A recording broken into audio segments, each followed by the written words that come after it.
Hello hello दोस्तों, hello. आप हम स्टार्ट करते हैं बेसिकली 10th क्लास के प्रीवियस पेपर्स को सॉल्व कराएंगे। एक एक क्वेश्चन सॉल्व कराएंगे जो कि आपके पेपर में बहुत बड़ा फायदे के लिए होने वाला है, क्योंकि यूपी बोर्ड का है। यूपी बोर्ड के इंग्लिश मीडियम के जितने भी बच्चे हैं और जो हिंदी मीडियम के बच्चे हैं, दोनों के लिए बेसिकली बहुत इंपॉर्टेंट वीडियो रहेगा। इसमें जितने भी प्रीवियस पेपर हैं उनको हम सॉल्व कराएंगे। पहला वीडियो है ये, जिसमें ओनली फॉर एमसीक्यू क्वेश्चंस हैं, उनको सॉल्व कराएंगे। इससे बाद में हम स्टार्ट करेंगे आपके न्यू क्वेश्चंस को, जो कि स्टेप बाय स्टेप वीडियो में बना के आपको मिलते रहेंगे। चलते हैं, ज्यादा टाइम वेस्ट ना करते हुए हम क्वेश्चंस की ओर चलते हैं। मैं थोड़ा सा हल्का सा आपको डिटेल से चीजों को कवर कराऊंगा, टाइम थोड़ा ज्यादा लगेगा, लेकिन आपको यकीन दिलाता हूं कि अगर आप इस वीडियो को भी तरीके से, इन क्वेश्चंस को भी तरीके से सॉल्व कर लेते हो, तो आपको पेपर्स में बड़ी दिक्कत नहीं होगी। आपको इसी टाइप के सारे क्वेश्चंस मिलने वाले हैं। ठीक है, आप 3 से 4 पेपर लगा लो, शायद आपको तीन, अगर आपने 3 या 4 पेपर भी लगा लिए तो आपको बहुत बड़ा सपोर्ट मिलेगा पेपर में। ठीक है, तो चलो ज्यादा टाइम वेस्ट ना करते, हम क्वेश्चंस की ओर चलते हैं। ठीक है, सबसे पहले हमारे पास कह रहा है maximum number of zeros of A cubic polynomial will be. का मतलब ये हुआ कि ये कह रहा है कि हमारे पास एक क्यूबिक पॉलिनोमियल्स है, इसमें मैक्सिमम जीरोस पता करने हैं, कितने होंगे। देखो क्यूबिक का मतलब क्या होता है। क्यूबिक का मतलब होता है जिसकी डिग्री क्या होती है, जिसकी डिग्री आपकी क्या हो, आपकी 3 हो। इस पॉलिनोमियल्स की डिग्री क्या होती है, आपकी 3 होती है। जिसकी डिग्री 3 हो उसे कहा जाता है आपका क्यूबिक पॉलिनोमियल्स। देखो जितनी डिग्री होती है ना, उसके उतने ही जीरोस होते हैं। अब हमारे पास यहाँ पर कितना, क्यूबिक का मतलब 3 डिग्री, तो यहाँ पर इसके जीरोस भी कितने निकल के आ जाएंगे, 3। जैसे एक और एग्जांपल दूं, मैंने कहा मेरे पास 3x² प्लस का 4x प्लस का 1 है। अब मैंने कहा इसके कितने जीरोस निकल के आएंगे, जिसकी इसकी डिग्री कितनी हाईएस्ट, इसकी डिग्री कितनी है आपकी, इसकी डिग्री हाईएस्ट है आपकी 2, तो इसके जीरोस भी क्या निकल के आएंगे, आपके 2 निकल के आएंगे। इतना, बस इतना याद रखना, आपको हर टाइप का क्वेश्चन आप सॉल्व कर लोगे। अगला क्वेश्चन क्या कह रहा है, देखो अगले क्वेश्चन में कह रहा है prime factor of the number 140। देखो बहुत इजी क्वेश्चन है, आपने 6-7 क्लास में भी किए होंगे ऐसे क्वेश्चन। अब इसमें क्या पूछ रहा है, खाली ये कह रहा है प्राइम फैक्टर करना है, तो इसका बस आपको क्या करना है, फैक्टर करना है। तो चलो करते हैं। जैसे हमारे पास 140 है, अब इसे 2 से काटो, कितने को कटेगा, 70। फिर 2 से काटा 35, फिर 5 से काटा, हमारे पास कितना कटेगा, 7 बार। फिर 7 से काटा, कितना कटेगा, 1 बार। तो अब यहाँ पर देखो 2 इंटू 5 इंटू 7, सारे के सारे यहाँ पर फैक्टर यहाँ लिख दिए। अब ये 2 कितनी टाइम आया है, 2 बार, तो 2 की पावर 2 लिख दो। 5 कितनी टाइम आया है, 1 टाइम, तो 1 लिखने की जरूरत है नहीं। 7 कितनी टाइम आया है, 1 बार। तो ये देखो ये कहाँ पर आ रहा है आपका, तो हमारे पास ऑप्शन किसमें है, ये सी में। तो क्वेश्चन सेकंड का ऑप्शन आएगा सी। अब देखो अगला, अगला क्वेश्चन में देखो बस रिलेशन पूछा है भाई, आपने बचपन से ही, शुरू से ही, third fourth seventh fifth seventh class में जो आपने अपने डिविडेंड, डिविजर, क्वोशेंट और रिमाइंडर के बारे में तो पढ़ा होगा। इनका एक रिलेशन होता है, तो रिलेशन आपको पता कैसे करना है। देखो इसमें बस आपको छोटी सी बात याद रखनी है कि हमारे पास इसका रिलेशन क्या होता है। ठीक है, तो हमारे पास देखो, मैं एक छोटा सा एग्जांपल दे रहा हूँ। यहाँ है 2 और यहाँ है हमारे पास 5। अब 2 से इसे डिवाइड करो, कितने बार जाएगा 2, तो रिमाइंडर कितना बचा, 1। तो इसे बोला जाता है आपका रिमाइंडर, रिमाइंडर बोला जाता है। और इसे क्या बोला जाता है, आपका क्वेश्चन, जो आंसर आया। अब इसे क्या बोला जाता है हमारे पास, इसे बोलते हैं आपका डिविडेंड, और जिससे डिवाइड करते हैं इसे बोलते हैं आपका डिविजन। ठीक है, अब ये हमारे पास सभी के सभी नॉर्मल से प्रॉब्लम्स थी। अब इसका देखो रिलेशन लिखते कैसे हैं, आपको बस इसका मल्टीपल इसमें करना है। सबसे पहले ये तो आ ही जाएगा, यहाँ लिखोगे आपका डिविडेंड बराबर डिविजन, इन दोनों की, इस वाले की और इस वाले के आपस में मल्टीपल कर दो।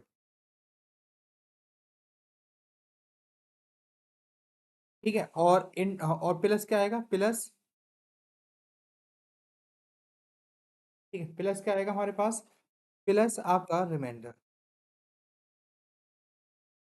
अब ये हमारे पास रिलेशन कहाँ पर है, देखो डिविडेंड इसमें भी है, पर इसमें तो आ रहा हमारे पास ऑप्शन कौन सा है आपका, आपका ऑप्शन सी।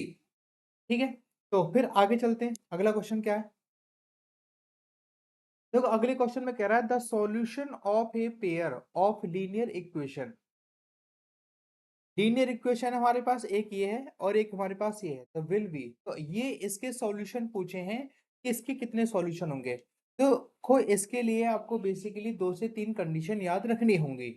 मैं कैसे, देखो सबसे पहले अगर हमारे पास a1, मान लो हमारे पास a1 x plus b1 by plus c1 बराबर 0, और a2 x plus 2 by plus c2 बराबर 0। हमारे पास अगर मान लो दो इक्वेशन आ जाए कभी भी और उसमें पूछे कि हमारे पास बताओ क्या सॉल्यूशन है, लीनियर है कि मैनी सॉल्यूशन है कि नो सॉल्यूशन है, क्या है, तो बस देखो एक कॉन्सेप्ट याद रखना, इन दोनों इक्वेशंस की, इक्वेशन फर्स्ट और सेकंड की कंपेयर करके एक कॉन्सेप्ट निकल के आएगा वो याद रखना। a1 अपॉन में a2 बराबर b1 अपॉन में b2 बराबर c1 अपॉन में c2। अगर मान लो कि दोनों के दोनों इसका रेशो इसका रेशो इसका रेशो मतलब कोई भी एक दूसरे के बराबर ना आए, उसे कहा जाता है आपका यूनिक।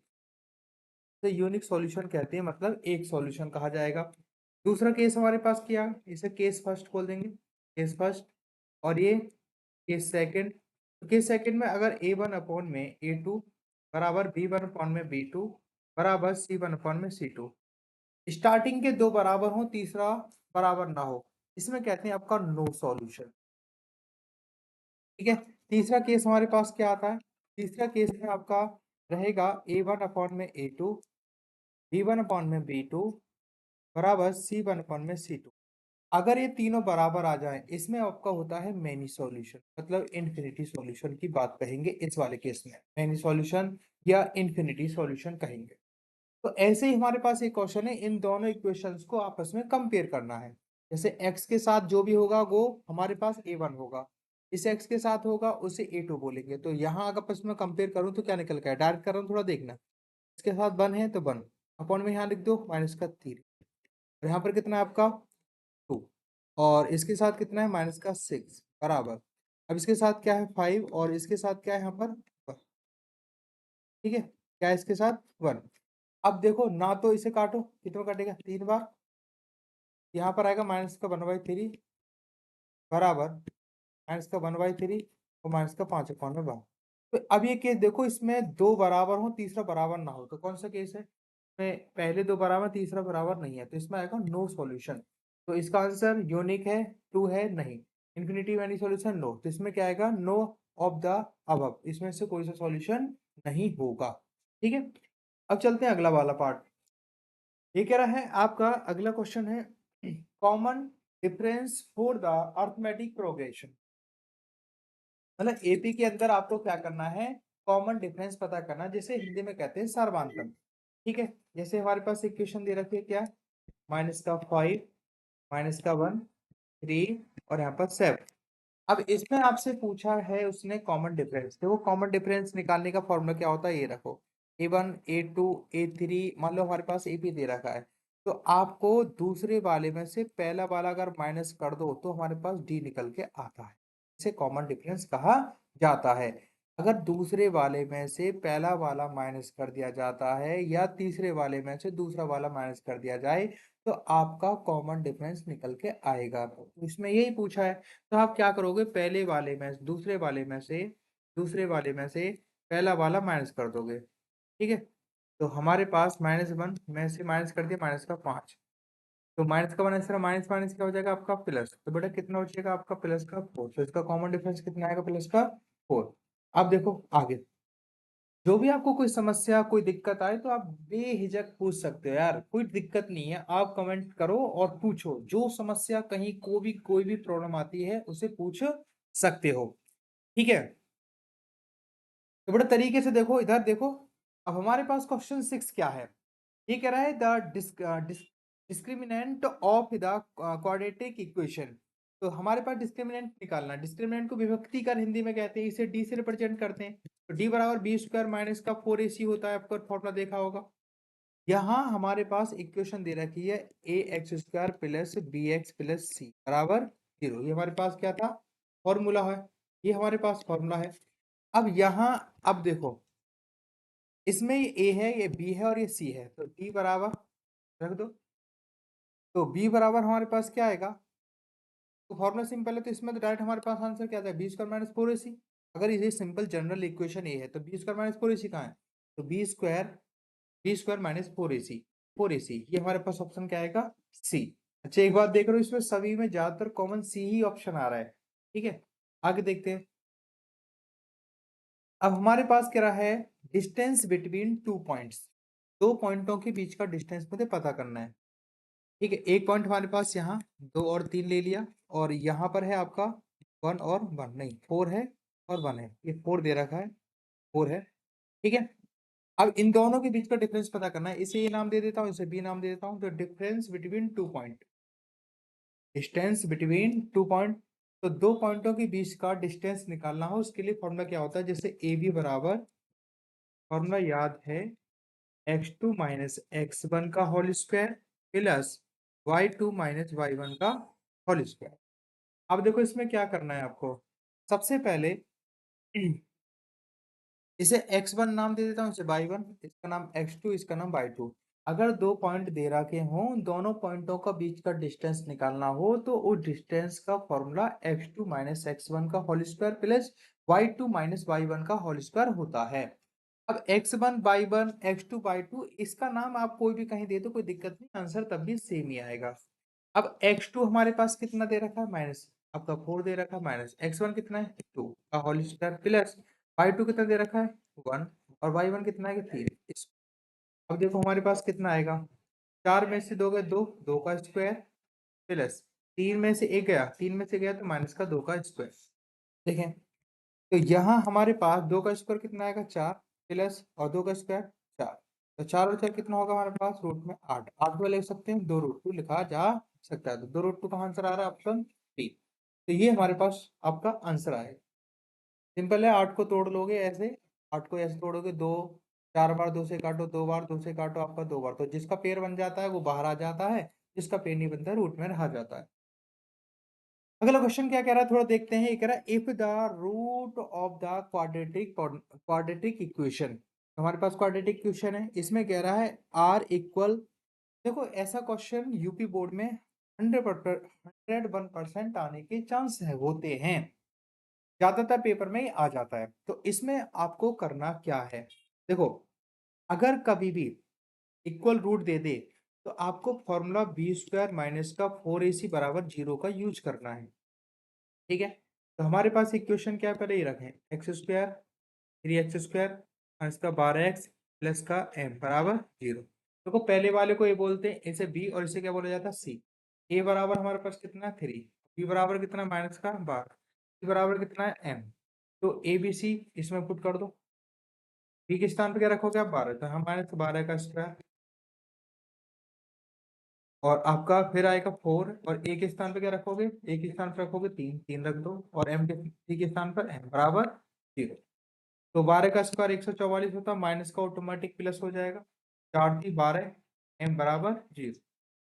देखो अब यहाँ पर 144, दोनों को उठा के 12 एम को उठा के लेके जाएंगे इधर, किसका हो जाएगा प्लस का, 12 एम कहाँ जाएगा इसके अपॉन में, तो कितनी बार कटेगा ये आपका, ये कटेगा आपका 12 बार, तो एम की वैल्यू कितनी आ गई 12।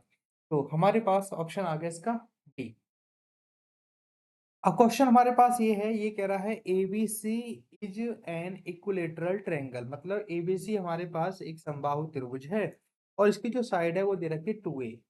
तो कह रहा आगे तो length of the each of the Yeats altitudes will be, तो मतलब ये हमारे पास एक इक्विलेटर हमारे पास ट्रायंगल दे रखा है।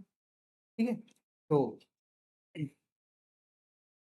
ये मान लो हमारे पास कोई,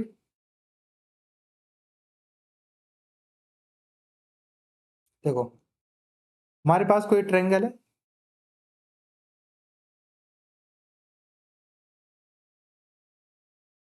देखो अभी डायग्राम देखता हूँ।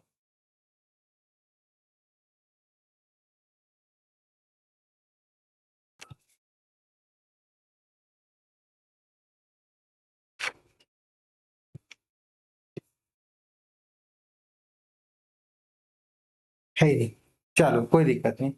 तो हम क्या करते हैं, अपने आप से एक डायग्राम बना लेते हैं। सही।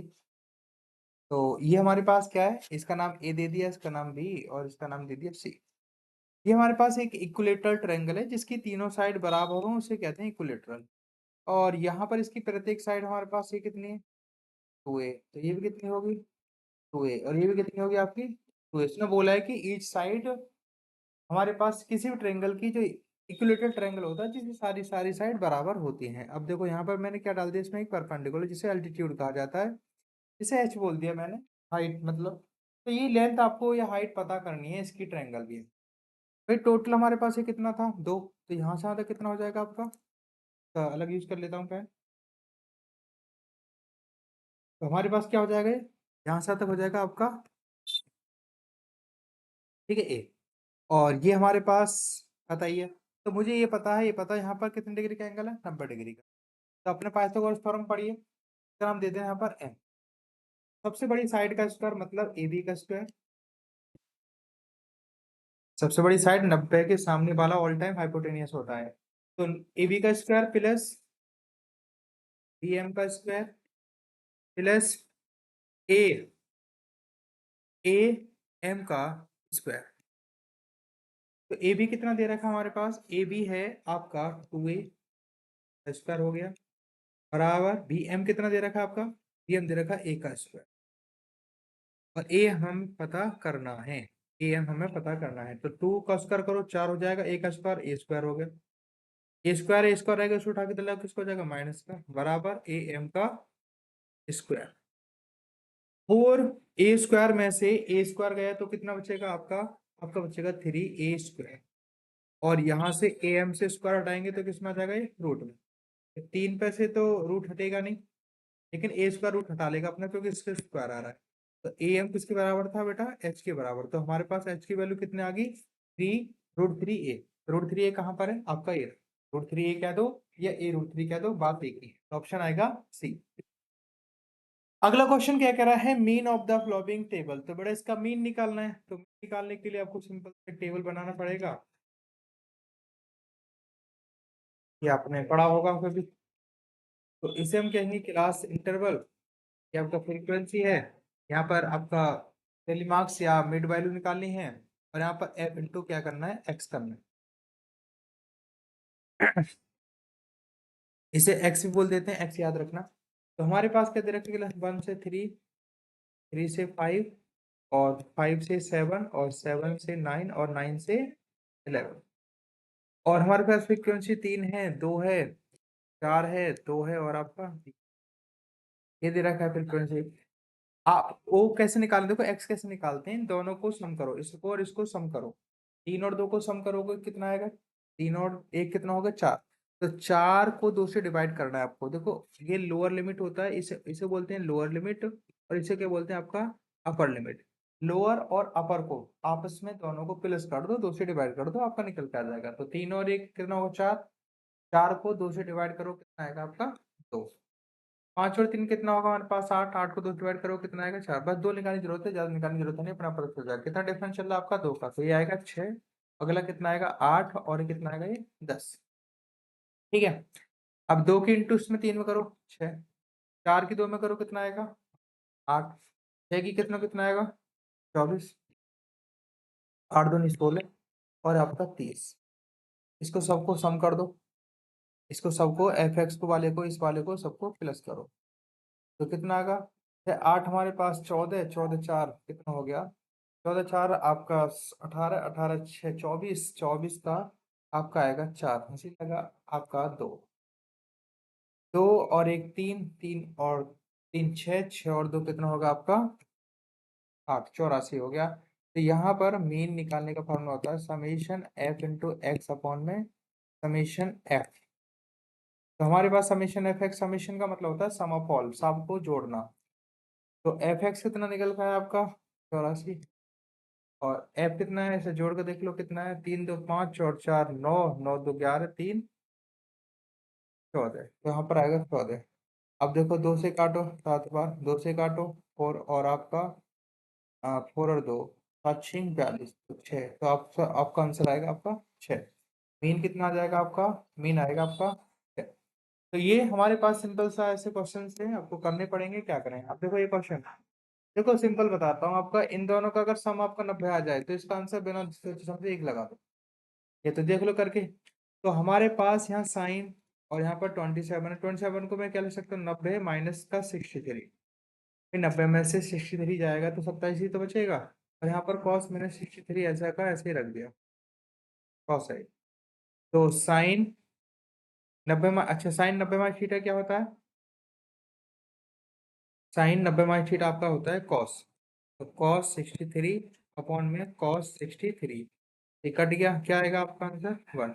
कभी भी ऐसा क्वेश्चन आ जाए sine cos tan cot cot sec, इसका रिलेटिव भी आएगा साथ, तो उसका आंसर बिना सोचे समझे क्या लगा दोगे आप, 1। ठीक है, अगला क्वेश्चन देखो। अगला क्वेश्चन क्या है, ये कह रहा है कॉस ए का मान दे रखा है √3 अपॉन में 2, then value of the sine 2। Cos a का मान दे रखा है √3 अपॉन में 2, तो कॉस का मान कितना होता है, कॉस ए कितना होता है, ये होता है कॉस 30 की वैल्यू। तो कॉस से कॉस हट जाएगा तो ए बराबर कितना आएगा 30। अब यहाँ पर क्या रख दोगे आप, साइन 2, ए कितना निकाला 30, तो 30 यहाँ रखो। तो साइन की 2 में करो कितना आएगा 60, साइन 60 का मान क्या होता है √3 अपॉन में 2, तो ऑप्शन क्या आएगा √3 अपॉन में, ऑप्शन आएगा डी। ठीक है, अगला क्वेश्चन हमारे पास आ गया। देखो कोई भी क्वेश्चन अगर त्रिकोमेट्रिक आ जाए, आपको नहीं सॉल्व हो रहा, तो इसका सिंपल तरीका ये है कि आप सभी क्वेश्चनों को, जो भी क्वेश्चन आता है साइन क्वेश्चन में कन्वर्ट कर दो, आपका आंसर आ जाएगा। अगर तुम्हें डायरेक्ट फॉर्मूला याद है तो बहुत अच्छी बात है। अगर 1 + tan स्क्वायर हमारे पास क्या होता है, आपका sec स्क्वायर होता है, और ये क्या होता है आपका cos sec x। तो sec का फॉर्मूला साइन में खोल दो, 1 अपॉन में सॉरी cos स्क्वायर हो जाएगा, और इसका होता है 1 अपॉन में sin स्क्वायर। ये ऊपर आ जाएगा, यहाँ पर आ जाएगा, 3-4 बार कोई अपॉन में आता है तो सबसे नीचे वाली सबसे ऊपर, बीच वाली बीच में आ जाती है। तो साइन को ऊपर लेके जाओ, साइन स्क्वायर हो जाएगा, क्या हो जाएगा कोस स्क्वायर। तो दोनों को साइन और अपॉन में कॉस क्या होता है आपका tan स्क्वायर। तो हमारे पास आंसर आएगा आपका tan स्क्वायर ए, ऑप्शन आएगा ए। अब देखो हमारे पास क्वेश्चन अगला है। अगला क्वेश्चन क्या कह रहा है, ये कह रहा है साइन 2a बराबर दे रखा है आपका 2 sin a, तो इसे कह रहा है यहाँ पर a की वैल्यू पता करो। देखो सिंपल, साइन 2 का हमारे पास एक फॉर्मूला होता है जो मैं लिख रहा हूँ यहाँ पर। हमारे पास साइन 2a का जो फॉर्मूला होता है वो 2 sin a और cos a होता है, ये थोड़ा याद रखना पड़ेगा। तो साइन 2a के स्थान पे क्या रख दूंगा, साइन a 2 sin a और a cos a बराबर 2 sin a। तो हम क्या करेंगे, दोनों के दोनों ही कहाँ जाएंगे, इसके अपॉन में। टू साइन ए कॉस से ऐसे रहा, और ये दोनों इसके अपॉन में आ गए, तो 2 sin a बराबर कुछ नहीं बचेगा 1, 2 से 2 कैंसिल, साइन से साइन कैंसिल, तो क्या आ गया कॉस ए बराबर क्या आ गया 1। 1 किसकी वैल्यू होती है कॉस में, कॉस में 1 की वैल्यू क्या होती है 0, तो कॉस 0 लिख दूंगा। कॉस से कॉस कैंसिल, तो ए बराबर कितना आ गया 0, तो कॉस ए का मान क्या आएगा 0, ऑप्शन आ गया ए।